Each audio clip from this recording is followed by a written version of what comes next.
দর্শক, স্বাগত insight politics অনুষ্ঠানে। আমরা প্রতিদিনই এই অনুষ্ঠানের আয়োজন করি। আপনারা জানেন যে এখানে রাজনীতি নিয়ে কথা হয় এবং উল্লেখযোগ্য যে বিষয়টি সেটি হলো যে গেল 1.5 মাসে বাংলাদেশের রাজনীতির যে পরিবর্তন, সেটি ভৌত পরিবর্তন হতে পারে, সেটি ভেতরের যে পরিবর্তন সেটি হতে পারে। এই আমূল পরিবর্তনে কিন্তু সারা দেশের মানুষ প্রভাবিত এবং সেই জায়গা থেকে আমরা আজকের যে বিষয়, সেই বিষয়টি নির্ধারণ করেছি, রাজনীতির গুণগত পরিবর্তন কি হবে। চারিদিকে আপনারা শুনছেন যে সংস্কারের কথা এবং আপনারা জানেন প্রধান উপদেষ্টা 6টি কমিশন গঠন করে দিয়েছে 6টি বিষয় সংস্কারের জন্য এবং এর সঙ্গে প্রতিদিনই রাজনীতির নতুন নতুন ঘটনা ঘটছে। সেই বিষয়গুলোই আজকে তুলে আনবো। তবে তার আগে আমি পরিচয় করে দিতে চাই, আমাদের সঙ্গে রয়েছেন জাতীয় পার্টির প্রেসিডিয়াম সদস্য ব্যারিস্টার শামীম হায়দার পাটোয়ারী। আপনাকে স্বাগত জানাচ্ছি এবং দর্শক, কিছুক্ষণের মধ্যেই আমাদের সঙ্গে যুক্ত হবেন বিএনপি চেয়ারপারসনের উপদেষ্টা অ্যাডভোকেট মাসুদ আহমেদ তালুকদার। শামীম হায়দার পাটোয়ারী, আপনাকে দিয়েই শুরু করি। আপনি আছেন রাজনীতির গুণগত পরিবর্তন কি হবে, এই যে বিষয়, এই বিষয়টি আমি যতটুকু অন্তত 15 থেকে 20 বছর কি তারও বেশি বছর ধরেই আমরা শুনে আসছি যে রাজনীতির গুণগত পরিবর্তন কি হবে। রাজনীতির গুণগত পরিবর্তন আসলে কোনটি সেটি আপনি অবশ্যই বোঝেন এবং সেটি নিয়ে তো অনেক কথাই বলতে পারবেন। আমি জানতে চাই রাজনীতির গুণগত পরিবর্তনের প্রয়োজনটা কেন হলো, বা এই সংস্কার এখন কেন প্রয়োজন হলো? এটা সবসময় প্রয়োজন ছিল। আমরা যতই সংবিধান করি, যতই কাঠামো করি, যতই আইন করি, যতই কমিশন করি, যদি রাজনীতিবিদদের এবং ভোটারদের এবং যারা ভোটে দাঁড়াবে এবং তরুণদের তাদের মানসিকতা যদি দেশের স্বার্থে এবং সীমাবদ্ধ সরকারের জন্য কাজ না হয়, আসলে কোনো সংস্কার হবে না। এবং কেন রাজনীতি সংস্কারটা প্রয়োজন, আমাদের রাজনীতিবিদরা প্রথমেই একটা বিষয়ে একমত হয়েছেন যে তারা কোনো বিষয়ে একমত হবেন না। এবং এদেশের যতগুলো পলিটিক্যাল ক্রাইসিস হয়েছে সবগুলো এই একমত না হওয়ার কারণে হয়েছে। তার মধ্যে উল্লেখযোগ্য হচ্ছে 1994 সালে যখন কেয়ারটেকার গভর্নমেন্টের দাবি নিয়ে আসা হলো, একমাত্র বিএনপি ছাড়া বাকি সবাই কেয়ারটেকার গভর্নমেন্টের দাবি মেনে নিয়েছিল, কিন্তু বিএনপি মানেনি, যে কারণে প্রায় 1.5 বছর সে সময় আন্দোলন হয়েছিল এবং 1.5 বছর আন্দোলনের পরে একটি একতরফা ভোট হয়, 15 ফেব্রুয়ারির ভোট, যে ভোটটির পরে সংবিধান সংশোধন করে এটি করা হয়। একইভাবে 2004-05 সালেও সেই সময় একটা ভ্রান্ত ভোটার লিস্ট ছিল এবং সেই সময় একটা সাজানো পটের মধ্যে কেয়ারটেকার গভর্নমেন্টের হেড কে হবেন, প্রথমে হওয়ার কথা ছিল KM হাসান। KM হাসান এক পর্যায়ে যখন সবাই নিমরাজি হলো, KM হাসান নিজেও তখন বললেন আমি আর হব না। পরে অনেকটা ব্যত্যয় ঘটিয়ে ইয়াজউদ্দিন সাহেব কেয়ারটেকার গভর্নমেন্টের হেড হলেন এবং 111 আসলো। 2 বছর পরে আবার একটা ভোট হলো। একইভাবে 14 সালে বিএনপি কেয়ারটেকার গভর্নমেন্ট দিয়েছে, আওয়ামী লীগ বাদ দিয়েছে সংবিধান সংশোধন করে on the pretext that there is a judicial verdict. ওই যে এক না হওয়ার মানসিকতা এবং বিরোধী দলে না যাওয়ার মানসিকতা, ভোটে হেরে না যাওয়ার মানসিকতা। 96 সালে তো বিএনপি সরকারে যায় এমন একটি নির্বাচন করে এবং পরে কিন্তু তত্ত্বাবধায়ক সরকার তারা পাশ করে এবং বেগম খালেদা জিয়া পদত্যাগ করেছিলেন। এই বিষয়টিকে উল্লেখ করা যায় কিনা, যে কারণে আপনি 14 কথা বললেন, তারাঙ্কর যেই বৈঠক, সেই বৈঠকটা কি পরবর্তীতে আওয়ামী লীগের নেতারা এবং বিএনপির নেতারা যেটা করেছিল সেটির ভবিষ্যৎ কি হয়েছে? এখানেই বিএনপি এবং আওয়ামী লীগের মধ্যে একটি পার্থক্য হয়ে গেছে। 96 সালে বিএনপি ভোট করার পরেও জোর করে থাকতে চায়নি, একতরফা ভোট হয়েছে, সংবিধান সম্পূর্ণ সংশোধন করেছেন, ওনারা ক্ষমতা ছেড়ে দিয়েছেন। পর্যন্ত 3 মাস বা 1 মাস ছিল ওই সরকারটি। 14 সালে ভোট করার আগেই সুরঞ্জিত সেনগুপ্ত বলেছিলেন যে আমাদের এখন ভোট পেছানো ছাড়া কোনো বিকল্প নাই। এরশাদ স্যার 14 সালে ভোট বয়কট করলেন, GM কাদের বয়কট করলেন, আমি বয়কট করলাম, আমরা অনেকেই 14 সালে ভোট বয়কট করলাম। আমরা সেই সময় নিশ্চিত MP হওয়ার পথে ছিলাম। এই বয়কট করার পরে দেশে একটি নির্বাচনী সংকট দেখা গিয়েছিল যে এই নির্বাচন কিভাবে হবে। বিএনপি সেই ভোটে নাই, আওয়ামী লীগ এককভাবে সেই ভোট করছে, জাতীয় পার্টি ছিল, জাতীয় পার্টিও ভোট করছে না। সেই সময় বিএনপি তারা একটা পলিটিক্যাল মিস্টেক করে, আমি বলবো। সেই সময় এরশাদ যখন ভোট বর্জন করলো, তখন দেশব্যাপী বিএনপি কোনো কর্মসূচি দেয়নি। এরশাদকে যখন অ্যারেস্ট করা হলো, গলফ ক্লাবে নেওয়া হলো, তার মৃত্যুদণ্ডের মতো ভয় পাচ্ছিলাম আমরা, তখনও বিএনপি কোনো কর্মসূচি দেয়নি। একটু যদি আমরা ঠিক এই আজকের কনটেক্সটে আসি, সেটি হলো যে ঠিক এই মুহূর্তে মাঠ তো বিএনপির জন্য পরিষ্কার এবং উর্বর বলা যায়। আওয়ামী লীগ আওয়ামী লীগকে যেটি গত 15 বছরে আওয়ামী লীগকে অনেক কৌশল করে করতে হয়েছে, বিভিন্ন উপায়ে বিএনপিকে রাজনৈতিকভাবে ডানে বামে সরাতে হয়েছে। বিএনপি একদমই খোলা মাঠ পেয়ে গেল, আওয়ামী লীগকে সরানোর কিছু নেই। এই মুহূর্তে বিএনপির রাজনীতিটা আসলে কেমন ঘটছে? বিএনপির থেকে মাঝে মাঝে আমরা দেখছি যে এই নেতাকে বহিষ্কার করা হচ্ছে, তো ওই নেতাকে সতর্ক করা হচ্ছে, এইখানে এই ঘটনা করা যাচ্ছে না, তো ওই ঘটনা করতে মানা করা হচ্ছে। আজকেও মহাসচিব বলেছেন যে আমরা যদি আওয়ামী লীগের মতো হয়ে যাই তাহলে আমরাও টিকে থাকতে পারবো না। দীর্ঘ 15 থেকে 16 বছর বিএনপি ক্ষমতার বাইরে, ইনফ্যাক্ট 17 বছর যদি 1 বছর ধরি, স্বাভাবিকভাবেই তাদের নেতাকর্মীদের মধ্যে জিঘাংসা আছে। তারা অসংখ্য মামলায় ক্ষতিগ্রস্ত হয়েছে। সবাইকে ধৈর্য ধারণ করতে হবে, কারণ এখন বিএনপি যদি মাঠের দখল বিএনপির হাতে আছে, বিএনপি যদি সুশাসন দেখাতে না পারে, তাহলে এটা একটা পলিটিক্যাল দায় একসময় বিএনপিকে নিতে হবে। এবং আমরা মনে করি যে আওয়ামী লীগ যেভাবে করে পতন হলো 5ই আগস্টে আওয়ামী লীগের, এরপরে সকল দলের এখান থেকে সংশোধন হওয়া উচিত, যেন কোনো সরকারি কোনো দলই টাইরান্ট না হয়, আরবিট্রারি না হয়, মাঠে এক্সেসিভ ক্ষমতা শো না করে।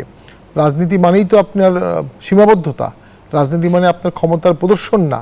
কিন্তু আমরা দেখতে পাচ্ছি ব্যাপকভাবে বিভিন্ন জায়গায় নির্যাতনের খবর আমাদের কাছে আসছে, পলিটিক্যাল পারসিকিউশন হচ্ছে, পলিটিক্যাল প্রেশারাইজেশন হচ্ছে, এবং এই বিষয়ে বিএনপি লাগাম টানতে পারছে না। একইভাবে বিভিন্ন স্কুল শিক্ষা প্রতিষ্ঠানেও হয়েছে, যেটা শিক্ষা উপদেষ্টা খুব ক্যাটাগরিক্যালি বলেছেন তিনি মব জাস্টিস চাচ্ছেন না, কিন্তু লাগাম দিতে পারছেন না। একইভাবে কোর্ট প্রাঙ্গণে প্রচুর অনিয়ম ঘটছিল, আসামিকে মারধর করা, ডিম ছুঁড়ে মারা, লাথি মারা, যেটা এখন কমে গেছে আপাতদৃষ্টিতে। তো আমি মনে করি রাষ্ট্র এবং সরকার যখন থাকবে, সরকার মানেই তো হচ্ছে কাঠামো থাকবে, সেই কাঠামোতে বিদ্যুৎ থাকবে, সেই কাঠামোতে ট্রাফিক পুলিশ থাকবে, সেই কাঠামোতে আপনার আমাদের সকলের কিভাবে করলে তাদের সুশাসন সুরক্ষিত হবে সেটি থাকবে। সরকারি এবং বিরোধী দল সব মত থাকবে, সব এবং বহুত্ববাদ থাকবে। একটি বিষয়, আরেকটি বিষয় জানতে চাই। আমরা তো বিএনপি এবং আওয়ামী লীগের কথা বললাম। আওয়ামী লীগের সাথে দীর্ঘ সময় আপনারা ছিলেন, কখনো সরকারের মন্ত্রিত্ব নিয়ে বিরোধী দল, কখনো এমনি বিরোধী দল, কখনো আওয়ামী লীগের কথায় বিরোধী দল, বিভিন্নভাবে আপনাদেরকে বলে। এটার ব্যাখ্যা আপনাদের কাছে অবশ্যই আছে। সেই জায়গা থেকে আপনার কি মনে হয় যে হঠাৎ করে আপনার এই চেয়ারম্যানও কেন ক্ষমা চাচ্ছে আপনাদের গেল 15 বছরের রাজনীতির জায়গা? জি, আমি ঠিক ওই নিজের আত্মসমালোচনার জায়গাটায় আপনি ঠিক ওই জায়গাটাই বলছিলাম যে 14 সালে যখন বর্তমান চেয়ারম্যান এবং আমাদের এরশাদ স্যার এবং আমরা অনেকেই 270 জন ইলেকশন প্রত্যাহার করলাম, তখন কোনো একটা কারণে বিএনপি আমাদের সেই সাহসী পদক্ষেপটাকে ওন করেনি, অ্যাকসেপ্ট করেনি, অথবা আমাদেরকে সহযোগিতা করেনি। ফলে দেশে একটি একতরফা ইলেকশন হয়ে যায়। কি নির্মম! 154 জন আনকন্টেস্টেড ইলেক্টেড হয়, এবং 154 জনই আনকন্টেস্টেড ইলেক্ট হওয়ার পরও সেই সরকার 5 বছর চলে। সেই সরকারের পরে 15 সালে যে উপনির্বাচনগুলো হয়েছিল, যে স্থানীয় সরকার নির্বাচন হয়েছিল, সেখানে কিন্তু বিএনপি পার্টিসিপেট করেছিল। দেন 18 সালে যে ইলেকশন হয় জাতীয় নির্বাচন, সেখানেও বিএনপি পার্টিসিপেট করেছে, কিন্তু তাদের সাথে অন্যায় করা হয়, তাদেরকে অনেক আসনেই প্রচার করতে দেওয়া হয় না। কিন্তু আপনাদের এই যে চেয়ারম্যানের যে ভুল আমি স্বীকার করাটা, এটা কি? জি, আমি আসছি। এরপরে আসেন 24 সালের ভোটে বিএনপি জামাত অংশগ্রহণ করে না, জাতীয় পার্টি অংশগ্রহণ করে। ঠিক এই জায়গায় এসে অনেকেই বলতে পারে যে জাতীয় পার্টি অংশগ্রহণ করলো কেন? অনেকেই বলতেছে জাতীয় পার্টি অংশগ্রহণ করার কারণে আওয়ামী লীগ বৈধতা পেয়েছে, এটাই তো বলছে। জাতীয় পার্টির বিশাল অংশ অংশগ্রহণ করে নাই 2014 সালে, ওই সরকার কিন্তু 5 বছর ছিল। জাতীয় পার্টির প্রায় সবাই অংশগ্রহণ করেছে 24 সালে, ওই সরকার মাত্র 6 মাস থাকলো। অর্থাৎ সরকারের বৈধতা পাওয়াটা না পাওয়াটা জাতীয় পার্টির অংশগ্রহণের উপর কখনোই নির্ভরশীল ছিল না। সরকারকে জাতীয় পার্টি সহযোগিতা করেছে আমি এটা বলবো না, জাতীয় পার্টি নিজের রাজনীতি করেছে। তবে এটাও সত্য 2014 সালের পরে জাতীয় পার্টি আর স্বাধীনভাবে রাজনীতি করতে পারেনি। চেয়ারম্যান ক্ষমা চেয়েছেন এই কারণে যে দেশটা তো সবসময় দুই ভাগে ভাগ হয়ে গেছিল। এক ভাগ ইলেকশনে যাচ্ছে, আরেক ভাগ ইলেকশনে যায়নি। যারা ইলেকশনে যায়নি তারা ব্যাপক টর্চার, নির্যাতন, গুম, হত্যা এগুলো শিকার হয়েছে। জাতীয় পার্টি সেগুলো প্রতিবাদ করেছে, কিন্তু জাতীয় পার্টি তাদের মতো করে নির্বাচন বর্জন করে তাদের কাতারে যেতে পারেনি। আচ্ছা, ব্যারিস্টার শামীম হায়দার পাটোয়ারি, আরেকটি ভাগ কিন্তু আছে, আপনি খেয়াল করেছেন কিনা, যেটি হলো জনগণ, মানে যারা ভোট দেয়, সেই ভাগটি কোন জায়গায় ছিল এই 2018 2024-এর নির্বাচনগুলোতে? এই যারা ভোটার আর কি, এই ভোটারের ভাগটা কোথায় ছিল? ভোট কাস্টিং খুবই কম হয়েছে, কোনো সন্দেহ নেই। বিশাল অঙ্কের ভোটার ভোটে অংশগ্রহণ করেনি, 14 সালেও করেনি, 18তে অনেকে চেষ্টা করেছিল, 24এও করেনি, ভোট কাস্টিং কম হয়েছে। কিন্তু একটা সার্টেন পার্সেন্টেজ তো ভোট দিয়েছে। তাহলে আমরা ভোটে অংশগ্রহণ করেছি, 10-20% লোক ভোট দিয়েছে যদি ধরে রাখি, তার মানে প্রায় 1 কোটি থেকে 2 কোটি লোক এই ভোটে কিন্তু অংশগ্রহণ করেছে। এখন 2 কোটি লোককে কি আপনি শাস্তি দিবেন এই জন্য? এটা রাজনীতি হতে পারে না। তবে জাতীয় পার্টি ভোটে যারা দেয়নি তাদের অধিকারের জায়গাটা, না, যারা দেয়নি তারা তো, বা যারা দিতে পারেনি বা যারা দিতে যায়নি, অবশ্যই যারা ভোট দিতে পারেনি সেটা তো অন্যায়। কেউ যদি গিয়ে দেখে তার ভোট দিয়ে দেওয়া হচ্ছে সেটা অন্যায়। But on the other hand, যারা ভোটে অংশগ্রহণ করেছে, শুধু অংশগ্রহণের কারণে তো আপনি তাদেরকে শাস্তি দিতে পারেন না। তবে যেহেতু যারা ভোটে অংশগ্রহণ করেনি সেই অংশটার ক্ষতিগ্রস্ত হয়েছে, টর্চার হয়েছে, খুন হয়েছে, গুম হয়েছে, তারা ভোটে আমরা যাওয়ার কারণে যদি কষ্ট পেয়ে থাকে, জিএম কাদের সেজন্য বলেছেন যে আমরা তাদের কাছ থেকে ক্ষমা চাচ্ছি, কারণ তারা কষ্ট পেয়েছেন। এটি হচ্ছে ব্যাপার। কিন্তু জাতীয় পার্টি তার নিজস্ব পলিটিক্স করতে পারে, এবং যে ভোটগুলোতে জাতীয় পার্টি গিয়েছে সেই ভোটগুলোতে বিএনপিও গিয়েছে। শুধু ভোটে যাওয়ার জন্য আপনি কাউকে দোষারোপ করা গণতান্ত্রিক চর্চা হবে না। এখন সামনের দিনে কি হবে? সামনের দিনে কি ভোটে যারা ভোটটা করছে, আজকে বাংলাদেশে যারা ভোটের জন্য কাজ করছে, তারা তো চাবে সকল দলই অংশগ্রহণ করুক। যদি সকল দল অংশগ্রহণ করে থাকে, দেশটা একটা নতুন দিকে যাবে। আবার যদি সেই ভোট অনেকে সকল দলের অংশগ্রহণের সম্ভাবনার জায়গাটি যদি আরেকটু খোলাসা করেন।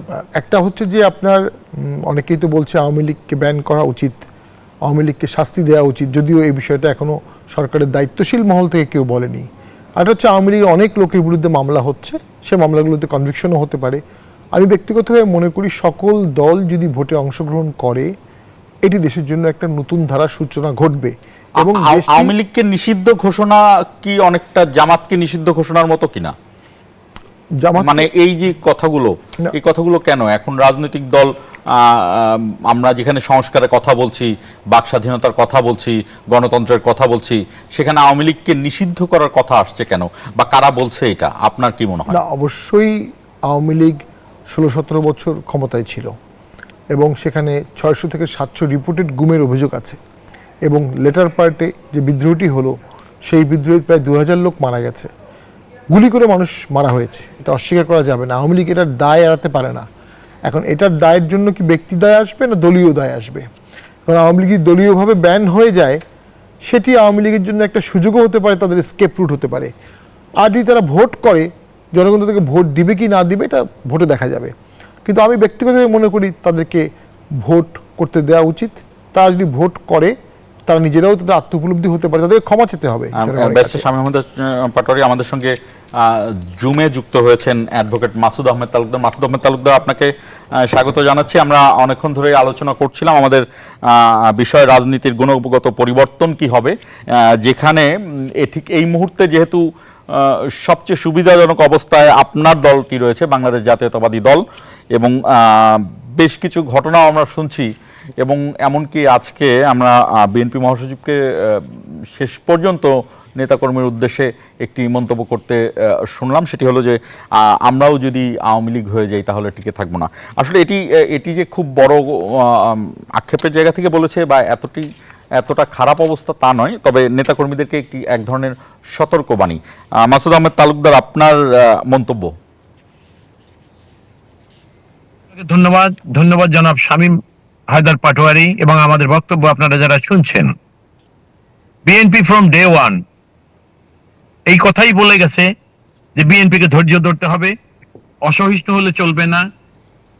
এবং এটা বলার পিছনে একটা কারণ হলো, যখন দেশে এরকম আকস্মিক কোনো পরিবর্তন আসে, তখন একটি রাজনৈতিক দলের দায়িত্বই হলো মানুষজনকে ঐক্যবদ্ধ করে তাদেরকে ধৈর্য ধারণের জন্য চেষ্টা করে যাওয়া। বিএনপি সেটাই করছে। এবং আপনি লক্ষ্য করবেন যে কারণে যেটা বলছি, আজকে যে কথাটা দিয়ে আপনি শুরু করলেন, যে বিএনপির মাননীয় মহাসচিব বলেছেন আমরা আওয়ামী লীগ হয়ে গেলে সেটা কেমন হবে, আসলে এই কথাটা খুব তাৎপর্যপূর্ণ। এটা যদি উনি যেটা মিন করছে সেটা না করে আপনারা ভুল মেসেজ দেওয়ার চেষ্টা করেন, তাহলে সেটা দুঃখজনক হবে। ওনার বক্তব্য থেকে আমি যেটা বুঝতে পেরেছি, সমাজে দুই একটা বিক্ষিপ্ত ঘটনা অনেকের ব্যক্তিগত দায় দায়িত্ব থেকে হয়তো ঘটে যাচ্ছে। উনি সেটাকেই বলেছেন যে ওই সকল ঘটনাগুলো যদি বিএনপি রাজনৈতিক দলীয় পরিচয়ের কোনো ব্যক্তি দ্বারা ঘটে, তাহলে সেটা আওয়ামী লীগের যে সকল লোকরা অপকর্ম করেছিল তাদের সেইটার সামিল হবে।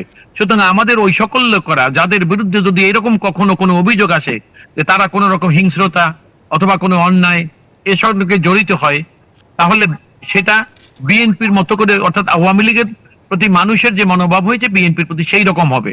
ওনার বক্তব্যটা ছিল ঠিক এইরকম। আপনি বুঝতে পেরেছেন? এই এই এই অবস্থা থেকে আপনাকে যেটি জানতে চাই মাসুদ আহমেদ তালুকদার, কিন্তু আমরা তো এটিও দেখেছি যে আপনাদের দলের থেকে কিন্তু বেশ কিছু সিদ্ধান্ত নেওয়া হয়েছে, অনেক জনপ্রিয় নেতা এবং বড় নেতাই, তারকা নেতা বলতে পারি, তাদের বিরুদ্ধে ব্যবস্থাও নেওয়া হয়েছে। এটি অবশ্যই সাধুবাদ জানানোর যে দল তার শৃঙ্খলা রক্ষায় এই ধরনের ব্যবস্থা নিয়েছে, কিন্তু এটি কেন নিতে হলো, কোন পরিস্থিতিতে? দেখুন, আমি আবারও বলছি, একটি দুইটি বিক্ষিপ্ত ঘটনাকে আপনি একটা টোটালিটিতে রূপ দেওয়ার চেষ্টা না করাই আমাদের জন্য শ্রেয়। আপনি বলেন, এই যে বললেন বড় নেতার বিরুদ্ধে আইনগত, এইরকম দুই একজনের নাম আপনি বলেন, এবং সবচেয়ে মিলিয়ে দেখেন আপনি যে এই গত একটা সময়ে 10 জন মানুষের বিরুদ্ধেও এরকম অভিযোগ, আর একটা অভিযোগ শোনার পরে বিএনপি তাৎক্ষণিকভাবে পদক্ষেপ নিয়েছে। এটার হয়তো এখন বিএনপি তার দলীয় কায়দায় এটাকে অনুসন্ধান করবে বা তদন্ত করবে, করার পর দেখা যাবে যে এলিগেশনে তাকে বা তাদেরকে এরকম শাস্তির আওতায় এনেছে, হয়তো সাবসিকুয়েন্টলি এটা প্রমাণ হবে যে আসলে আনিত অভিযোগগুলো সঠিক ছিল না।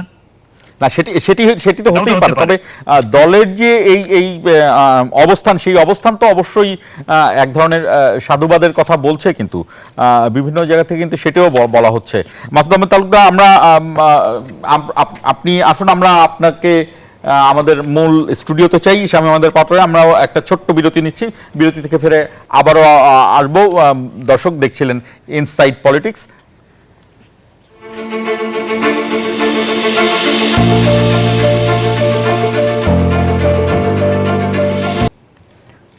দর্শক, আবারও স্বাগত জানাচ্ছি ZSRM ইনসাইড পলিটিক্স অনুষ্ঠানে। আমরা যে আলোচনাটি করছিলাম ব্যারিস্টার শামীম হায়দার পাটোয়ারি, সেটি হলো যে মোটা দাগে 6টি কমিশন করাই হয়েছে সংস্কারের জন্য, একটি সংবিধান এবং বিচার বিভাগ, দুর্নীতি দমন কমিশন এবং নির্বাচন কমিশন গঠন প্রক্রিয়া। তো নির্বাচন কমিশনের সঙ্গে গণতন্ত্র, ভোট সবকিছুর একটা মানে কেন্দ্রে রয়েছে। নির্বাচন কমিশনটি আপনি জানেন যে শেষ আওয়ামী লীগ সরকার যখন 2024-এ নির্বাচনটি করলো, তারা কিন্তু একটি আইন পাশ করে গেল, এবং আইনটি পাশ করার সময় খুব অল্প ছিল, খুব দ্রুত পাশ করা হয় যে নির্বাচন কমিশন গঠন করার বিষয়। যেহেতু এখনকার যে প্রশ্ন আসছে, আপনার মানে এই আইনের কোন জায়গা দিয়ে তারা মানে বা কোন দিক দিয়ে এগোতে পারে বলে মনে হয়? একটি নির্বাচন কমিশন আসলে সবার কাছে গ্রহণযোগ্য কিভাবে হতে পারে? প্রথম যেটি হচ্ছে যে নির্বাচন কমিশনার যে আইনটি করা হয়েছে 2022 সালে, নির্বাচন কমিশনার নিয়োগের আইন, এটা বাতিল করতে হবে, কারণ এটা জনগণের প্রত্যাশা পূরণ করতে পারেনি। ওই সময় আমি সংসদে ছিলাম, এবং ওই সময় যে সার্চ কমিটির যে ফর্মুলেশন করা ছিল, সেই সার্চ কমিটির ফর্মুলেশন অনুযায়ী নিরপেক্ষ সার্চ কমিটি করার সুযোগই ছিল না, এটা প্রাইম মিনিস্টার ডোমেনের ছিল। সেখানে নতুন একটি আইন করা যেতে পারে, অথবা কোনো আইন বাদ দিয়েও আগের মতোই সার্চ কমিটি যে কোনো সময় রাষ্ট্রপতি করে দিতে পারেন, on advice of chief adviser in the present context. যেটি দরকার, নির্বাচন কমিশনারের সম্যক জ্ঞান লাগবে নির্বাচন সম্পর্কে, সততা, দক্ষতা লাগবে, কমান্ড লাগবে, এবং কাঠামোটা পরিবর্তন করতে হবে, যেন কাঠামোটা সুষ্ঠু নির্বাচনের পক্ষে যায়। এখন 12 বছর 14 বছর একটা সরকার যখন ক্ষমতায় থাকে, তখন টিওনো থেকে ডিসি থেকে শুরু করে সকল অফিসাররা তারা নিয়োগ করে ফেলে। যখন সকল অফিসাররা তারা নিয়োগ করে এবং তারাই ভোটে কাজ করে, ভোটের সময় তারা রিটার্নিং কর্মকর্তা হয়ে যায়, তখন ওই কর্মকর্তাদের দিয়ে নিরপেক্ষতা আশা করা যাবে না, এবং কোনো নির্বাচন কমিশনারও তাদেরকে দিয়ে নিরপেক্ষ ভোট করাতে পারবে না। সমাধানটা কি? কারণ নির্বাচন একটা ম্যামথ যজ্ঞ, এই ম্যামথ যজ্ঞে প্রায় 14 লক্ষ লোক লাগে। মানে প্রার্থীরা তো নিজেরা 10,000, 8,000, 5,000, 2,000, 1,000 লোক নিয়োগ করেই, এর বাইরেও 14 লক্ষ লোক সরকারি এঙ্গেজমেন্ট লাগে, সকল স্কুলের শিক্ষকদের লাগে। সকল স্কুলের শিক্ষক যারা নিয়োগ হয়, দেখা যায় তারাও এক্সিস্টিং গভর্নমেন্টের হয়। স্কুলের যারা হেডমাস্টার, তারাও সভাপতি এক্সিস্টিং গভর্নমেন্টই নিয়োগ করে থাকে। নিরপেক্ষ খুব কঠিন বিষয়। সেই ক্ষেত্রে কিছু জিনিস করা যেতে পারে।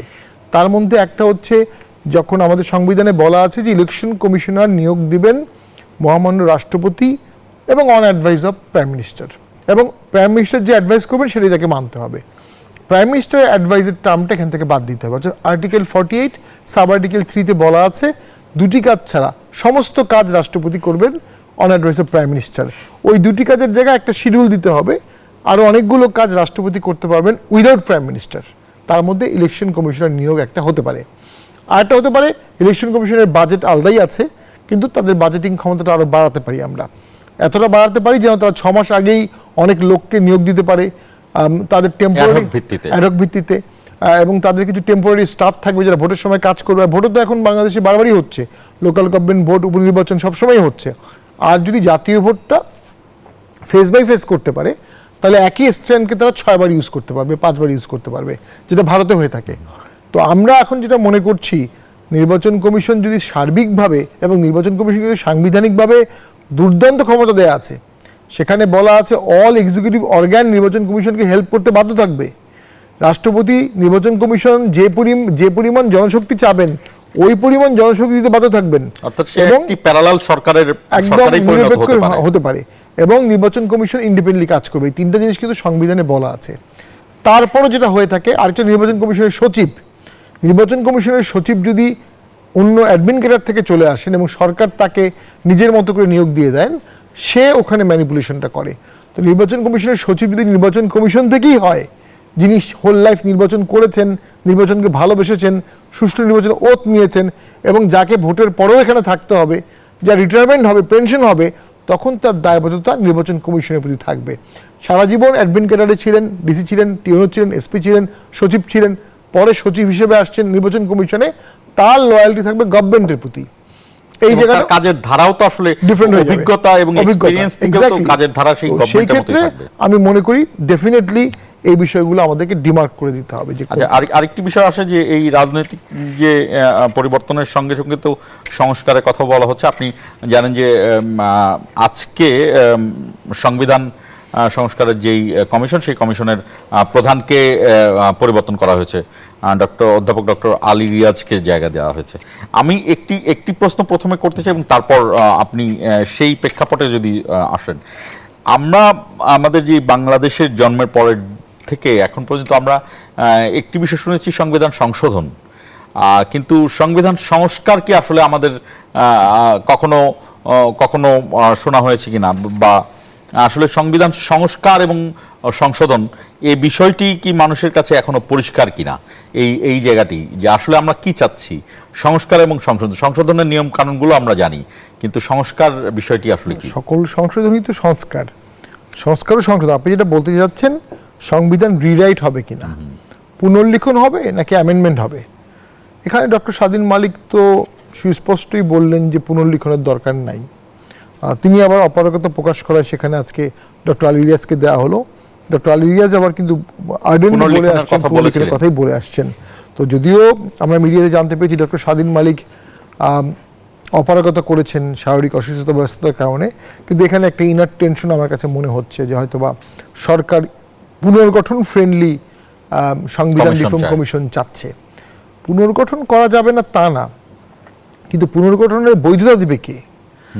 গণপরিষদ হবে কিভাবে, সংবিধান পরিষদ হবে কিভাবে? সংবিধান পুনর্গঠন করতে চাইলে তার আগে একটা হ্যাঁ না ভোট হতে হবে, যে এই ভোটে বলা হবে সংবিধান পুনর্গঠন হবে এবং এরা সংবিধান কমিশনের মেম্বার হবে। আপনি করবেন এই ভোটের ভিত্তি কার? এই ভোটের ভিত্তিটা আসলে কিছু নাই, এই ভোটের ভিত্তিটা হচ্ছে জনগণের মেজরিটি, ঐক্যমত। জনগণ যদি 60-70% ভোট দিয়ে হ্যাঁ বলে, ওটাই হ্যাঁ।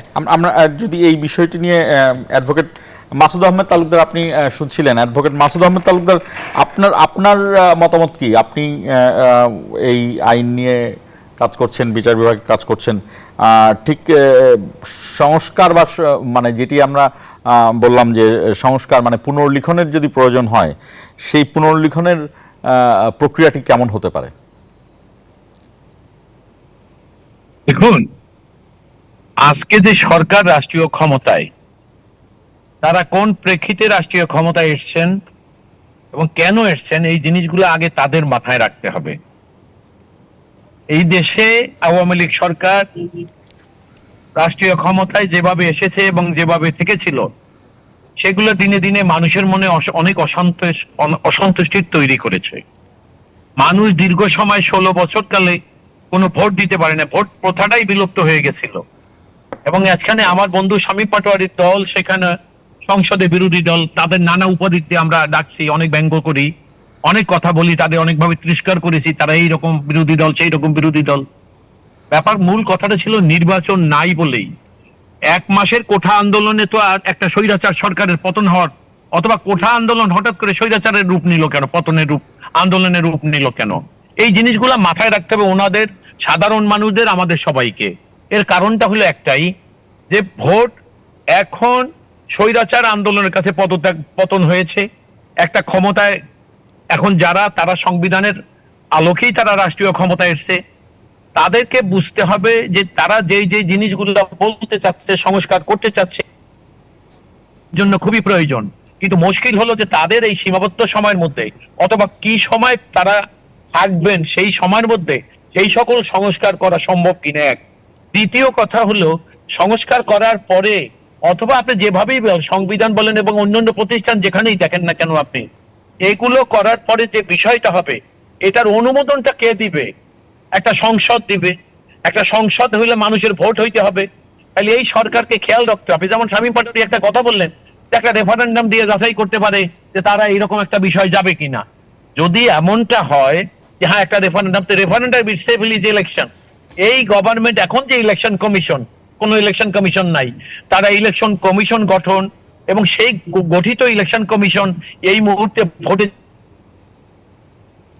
আপনি মজার জিনিসটা লক্ষ্য করেন, এখনো প্রশাসনে যারা বসে আছে এবং বিভিন্ন জায়গায় যারা আছেন, শিক্ষা প্রতিষ্ঠান বা নানা রকম ইলেকশনে যে 14 লক্ষ লোকের দরকার হয়, তারা বেশিরভাগই অতীত সরকারের, তারা এখন ঘাপটি মেরে বসে আছে। তাহলে ওই সকল মানুষের উপরে নির্ভর করে যদি আপনি রেফারেন্ডামেও যান, তাহলেও দেখা যাবে যে রেফারেন্ডামের ফলাফলও বদলাই গেছে। তাহলে বিষয়টা কি হবে? অর্থাৎ রেফারেন্ডাম বলেন আর ইলেকশন বলেন, এই সরকারের ওইটাকে গ্রহণযোগ্য করার জন্য যে সময়টুকু দরকার এবং যত সংস্কার দরকার সেটাই। আর আপনি একটা জিনিস মাথায় রাখবেন, রাজনীতি বা রাজনৈতিক দল, এদেরকে মাইনাস করে আপনি কোনো সংস্কারে যেতে পারছেন না। এই কারণে পারছেন না, কারণ দেশের জনগণের অংশগ্রহণ লাগবে। আর এই জনগণের অংশগ্রহণটা মাসুদ আহমেদ তালুকদার, আমরা ছোট্ট একটি বিরতি নিতে চাই। তবে বিরতিতে যাবার আগে আপনার কাছে প্রশ্ন রেখে গেলাম যে আপনার মনে কেন এই আশঙ্কা যে রাজনীতি বা রাজনৈতিক দলগুলোকে সরিয়ে রেখে এক ধরনের কর্মকাণ্ড চালানোর যে আশঙ্কা দেখছেন, সেটি নিয়ে আমি আরো বিস্তারিত জানবো। দর্শক থাকুন আমাদের সঙ্গে। আমরা রয়েছি ZSRM ইনসাইড পলিটিক্স অনুষ্ঠানে। বিরতি থেকে ফিরে আলোচনায় ফিরবো। আবারও স্বাগত জানাচ্ছি ZSRM ইনসাইড পলিটিক্স অনুষ্ঠানে। দর্শক, বিরতিতে যাবার আগে আমরা কথা শুনছিলাম মাসুদ আহমেদ তালুকদারের কাছ থেকে। আমরা আপনার কাছে একটা প্রশ্ন রেখেছিলাম যে আপনি হঠাৎ করে কেন এই শঙ্কা আপনার মনের মধ্যে যে রাজনীতিকে মাইনাস করার কোনো একটি প্রক্রিয়া আপনি দেখতে পাচ্ছেন, বা এই সংস্কারের জায়গাটা, বা এমনও বলা যায় যে আপনারা যেখানে বলছিলেন যে সরকারকে যৌক্তিক সময় দিতে চান, সেখানে হঠাৎ করে আপনারা কেন এই জায়গা থেকে সরে আসতে চাচ্ছেন? জি, আমরা আসলে সরে আসিনি। সরকার সম্পর্কে আমাদের কোনো শঙ্কাও নাই। আমাদের বাস্তবতা যেটা দেখছেন সেটাকে স্বীকার করতে হবে আমাদের সঙ্গে আপনাদের। সেটা কি? এই সরকারটি একটি অরাজনৈতিক সরকার, আপনাকে সেটা মেনে নিতে হবে। এবং তারা আটারলি ইতিমধ্যে বলে ফেলছে তাদের রাজনৈতিক কোনো অভিলাষণ নাই। তাহলে আমাদের দেশের যে সকল বিষয়সমূহগুলো এখন সংস্কার করতে চাচ্ছে তারা, একটা গ্রহণযোগ্য পরিবেশ পরিস্থিতি তৈরি করার জন্য, তার প্রত্যেকটার সঙ্গে রাজনীতি জড়িত। অর্থাৎ এই সংস্কার করতে হলে রাজনীতিকে, বিরাজনীতিকরণ, ওইসব প্রতিষ্ঠান থেকে মুক্ত করার জন্য যে বিষয়গুলো করতে হবে, এটাকে রাজনৈতিক দল বা রাজনৈতিক নেতাদেরকেই করতে হবে। গণ অভ্যুত্থান কি রাজনীতির অংশ? দেখুন, গণ অভ্যুত্থান যেটা হয়েছিল, আমি আপনাকে খুব খোলামেলা বলি, এখানে কোঠা আন্দোলন ছিল। সেই কোটা আন্দোলন যারা করছে তারা প্রথম ছাত্ররা শুরু করছে, এবং ছাত্রদের পরিবার এবং দেশে একসময় সাধারণ মানুষ, এবং এটার মধ্যে সবচেয়ে বেশি নেপথ্যে যারা কাজ করলেন তারা হলো রাজনৈতিক দল, নেতা এবং কর্মীরা। এবং সে কারণেই কিন্তু রাতারাতি কোটা আন্দোলন টার্ন নিয়ে স্বৈরাচার পতন আন্দোলনের দিকে গেল। অভ্যুত্থান সুপার পলিটিক্স, অর্থাৎ অভ্যুত্থানও একটা অংশ পলিটিক্স। আমি সেই কথাটাই বলছিলাম যে ওইটা একটা এমন পর্যায়ে চলে গেল যে এখন স্বৈরাচার পতনের। এবং তখন কোঠা আন্দোলনকারীরা কি বললেন, তাৎক্ষণিকভাবে বলে ফেললেন যে কোটা আন্দোলন এখন আর বিষয় না, এখন স্বৈরাচারের পতন এক দফাই আমাদের বিষয়। আপনারা লক্ষ্য করেন এই নাটক, এই ডেভেলপমেন্টগুলো এত প্রম্পট হচ্ছিল, অর্থাৎ আলটিমেটলি শেষে গিয়ে যখন স্বৈরাচারের পতন হলো, সেটা কিভাবে দেশের সাধারণ ছাত্র জনতা, সাধারণ মানুষ, রাজনীতিবিদ তারা মিলিতভাবে যখন স্বৈরাচারের পতনের তাহলে আন্দোলন, মাসুদ আহমেদ তালুকদার আমরা বলতে পারি তো যে এই অভ্যুত্থানের মাধ্যমে এই সরকার গঠিত, এটি কেন অরাজনৈতিক হবে? দেখুন, এটিও এক ধরনের আপনাকে রাজনৈতিক সরকার। ধন্যবাদ আপনাকে। এই বিপ্লবী সরকার। এই সরকারটা দেখেন, এই সরকারের নাম কিন্তু বিপ্লবী সরকার না। এই সরকার একটা অন্তর্বর্তীকালীন সরকার, বিপ্লবী না, বিপ্লবহীন সরকার। বিপ্লবের পরে এই সরকারের জন্ম হয়েছে এবং এটা সাংবিধানিক। আপনি বিপ্লবী সরকার যদি হইতো তাহলে সেখানে সংবিধানের দিক তাকানোর কোনো প্রয়োজন হতো না। তাহলে এই গভর্নমেন্ট কিন্তু সাংবিধানিকভাবে, এবং আপনি লক্ষ্য করবেন এই কোত্থেকে আসলো, আমাদের সংবিধানে কিন্তু এই সরকার গঠনের প্রক্রিয়া আছে, যেটার নজিরও আমাদের দেশে আছে, যেটা শাহাবুদ্দিনের আমল থেকেই আমরা দেখে আছি। তো আমার বক্তব্য হলো, আমরা শঙ্কায় নাই। আমরা যেটা বলছি যে এদেশে যে সকল বিষয়গুলো সংস্কার করা খুব জরুরি, যে 6টা কমিশন করেছে, আপনি দেখেন না, এই 6টাই শুধু না, আরো অনেক প্রতিষ্ঠান বাকি রয়ে গেছে, সেগুলোও, অথবা এর ব্যক্তিটাকে যদি বাড়িয়ে ওইগুলোকে এর মধ্যে নিয়ে আসে। আজকেই আপনি দেখেন না, স্বাধীন মালিক 7 দিন আগে 10 দিন আগে একটা কমিশনের হেড হলেন, হি ইজ নো মোর। এখন এই যে বিষয়গুলা, ব্যাপার হলো আপনার এই সরকারকে একটা জিনিস খেয়াল রাখতে হবে, মানুষের পালস বুঝতে হবে, মানুষ কি চায়।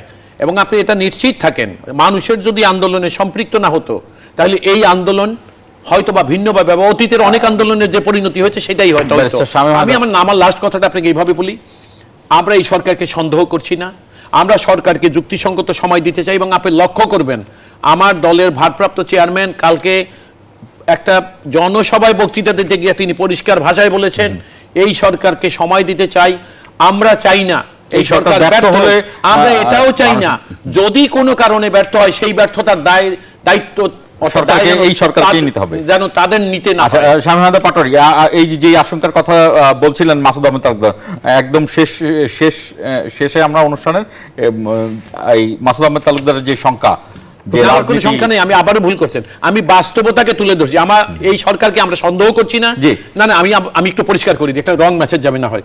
আমরা এই সরকারকে সন্দেহ করছি না, এই সরকার ব্যর্থ হবে আমরা তাও চাচ্ছি না, আমরা এই সরকারের বিপক্ষেরও কেউ নই। মানে সরকার যেই রিফর্মটাই করবে, আলটিমেটলি এটা তো পলিটিক্যাল রিফর্মই, শেষ পর্যন্ত কিন্তু রাজনৈতিক দল সংসদ এটাই এটা চালাবে, ভোট। এখন সরকার যদি মনে করে যে বিশাল একটা জাল ফেললাম, অনেক মাছ উঠলো, মাছটা টেনে তুলতে পারবে না, তো সেই ক্ষেত্রে রাজনৈতিক দলগুলোর সাথে আলোচনা করে, আমি ফ্র্যাঙ্কলি বলি সংবিধানের ছাত্র হিসাবে, আপনি যখন 3 মাসের মধ্যে ভোট করবেন না, এটা সংবিধানের একটা ব্যত্যয় হবে।